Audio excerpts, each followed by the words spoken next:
పరిశుద్ధ బైబిల్ గ్రంథములో నుండి ఆదికాండము 50వ అధ్యాయం 25వ వాక్యాన్ని నేను మీ ముందుకు తీసుకొని వస్తున్నా. మరియు యోసేపు, దేవుడు నిశ్చయముగా మిమ్మును చూడవచ్చును. ఈ చిన్న మాట నా వెనక చెప్పండి. దేవుడు నిశ్చయముగా మిమ్మును చూడవచ్చును. తప్పక దేవుడు నిన్ను దర్శిస్తాడు. నిశ్చయముగా God will surely visit you. దేవుడు తప్పక నిన్ను దర్శిస్తాడు, చూడవస్తాడు. ఈ రాత్రి ఆ ప్రభువు నీతో మాట్లాడుతున్నాడు. నిశ్చయముగా నేను నిన్ను దర్శిస్తాను. ఈ చదువుబడిన మాటలు యోసేపు తన అన్నదమ్ములతో చెప్తున్న మాటలు.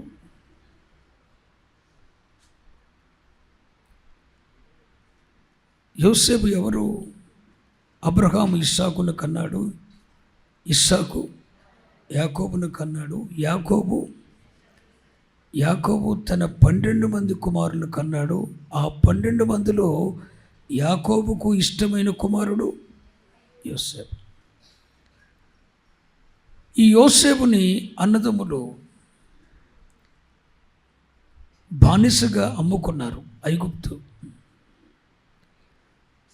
దాసునిగా అమ్మబడినటువంటి యోసేపు ఐగుప్తు దేశంలోకి వెళ్ళిన తర్వాత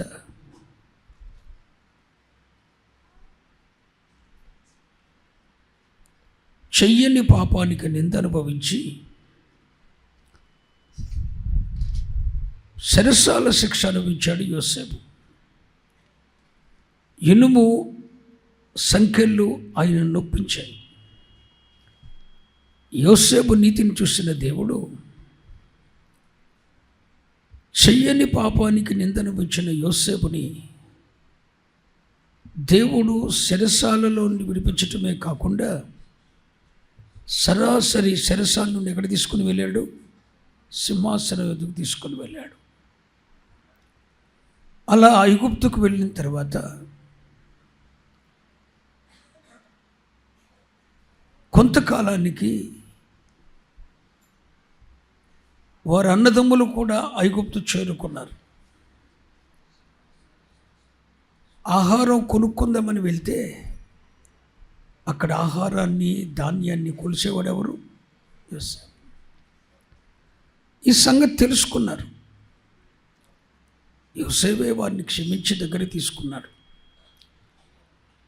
మొదట యోసేపు ఒక్కడ వెళ్ళాడు, తర్వాత తన అన్నదమ్ములు కుటుంబాలు వెళ్ళాయి. యోసేపు మరణ సమయానికి వారి సంఖ్య ఎంతంటే 70 మంది. ఎంతమంది? 70 మంది. యోసేపు వారి కుటుంబంతో చెప్తున్న మాటలు. యోసేపు 120 సంవత్సరాలు బతికాడు. 120 సంవత్సరాల్లో ఆయన మరణానికి ముందు యోసేపు చెప్తున్న మాట, దేవుడు తప్పక మిమ్మల్ని దర్శిస్తాడు. ఇప్పుడు ఈ మాట వారితో చెబుతున్నప్పుడు వీళ్ళు ఎక్కడున్నారు? ఈ ఇశ్రాయేలు సంతానం అంతా ఎక్కడున్నారు? ఐగుప్తులో ఉన్నారు. దేవుడు నిశ్చయముగా మిమ్మలను దర్శిస్తాడు. అప్పుడు మీరు ఏం చేస్తారంటే,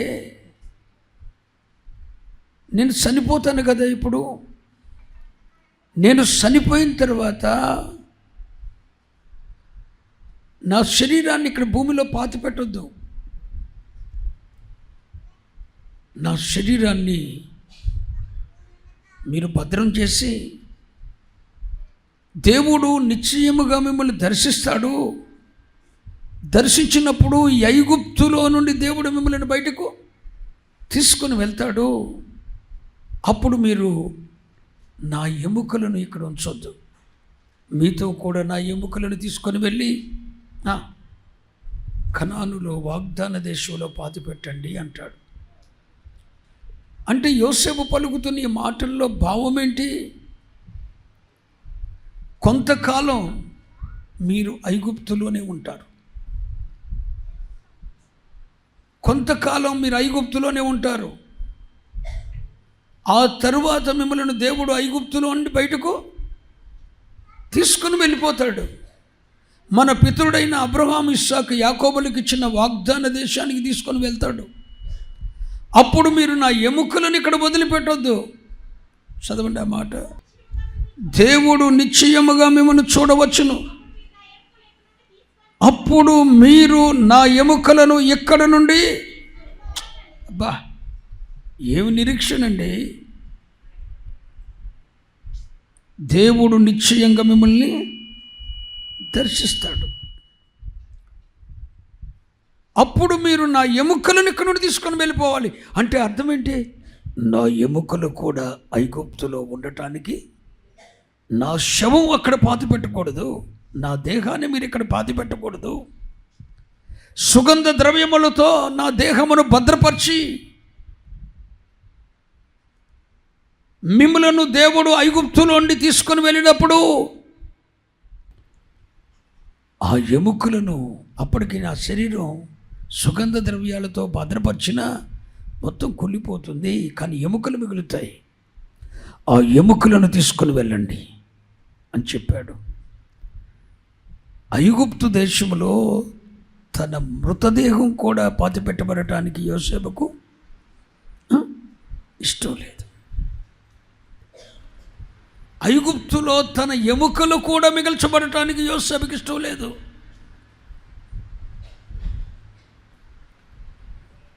నేను ఇలా చెప్తాను, 80 సంవత్సరాలు ప్రధానమంత్రిగా యోసేపు పనిచేసింది ఎక్కడ? ఐగుప్తులో.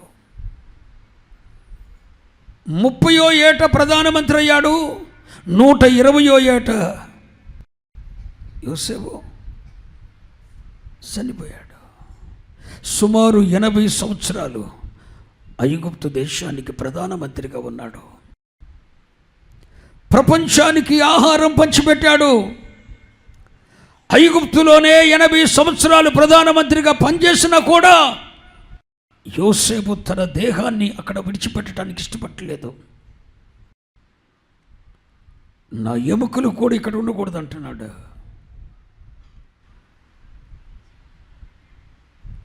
దేవుడు అబ్రహాముకు వాగ్దానం చేసినట్లు కనాను దేశాన్ని దేవుడు మనకిస్తాడు. నా ఎముకలు అక్కడే ఉండాలని కోరుకుంటున్నాడు. ఈ ఐగుప్తు అనేది లోకాన్ని చూపిస్తుంది, పాప దాస్యాన్ని చూపిస్తుంది. ఒక ఆత్మీయుని యొక్క హృదయవాంఛ ఎలా ఉండాలండి? తన ఎముకలు కూడా ఐగుప్తులో విడిచిపెట్టడానికి యోసేపు ఇష్టపడలేదు. నిజంగా నువ్వు ఆత్మీయుడు అయితే ఇలాంటి హృదయవాంఛ నీకుంటుంది. వాగ్దత్వ దేశానికి సూచనగా ఉన్న పునాదులు కలిగిన పట్టణం మీద ఉంటుంది.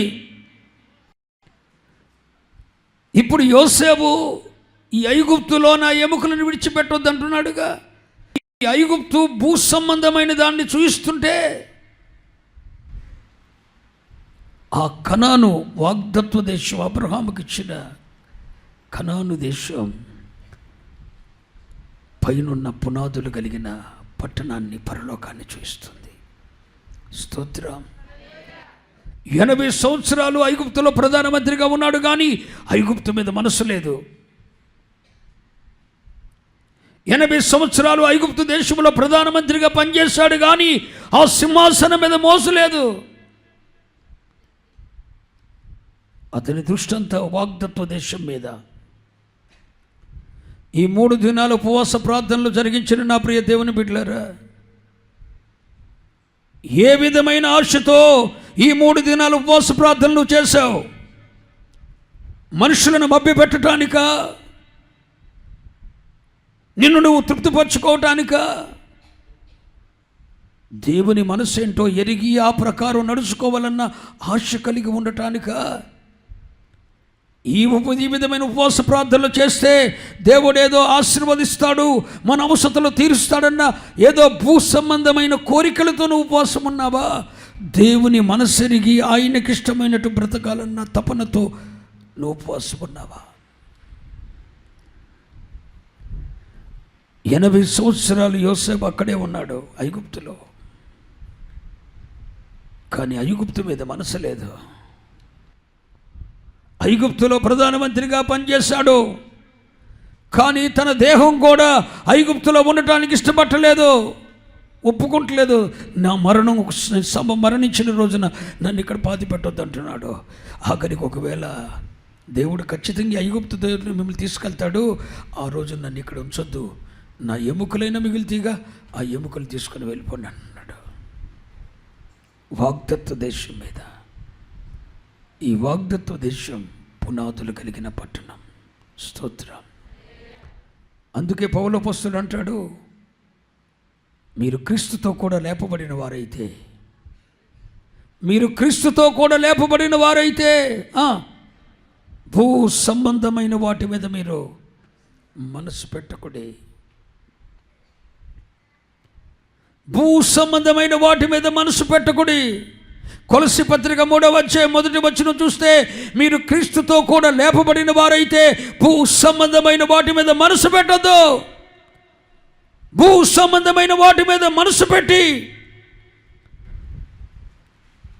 నడుచుకోవద్దు. మీరు క్రీస్తుతో కూడా లేపబడిన వారైతే పైనున్న వాటి మీద చదవండి, పైనున్న వాటి మీద చదవండి, పైనున్న వాటిని వెతకండి. దేవునికి స్తోత్రం చెప్పండి. హల్లెలూయా. మీరు పైనున్న వాటిని వెతకండి.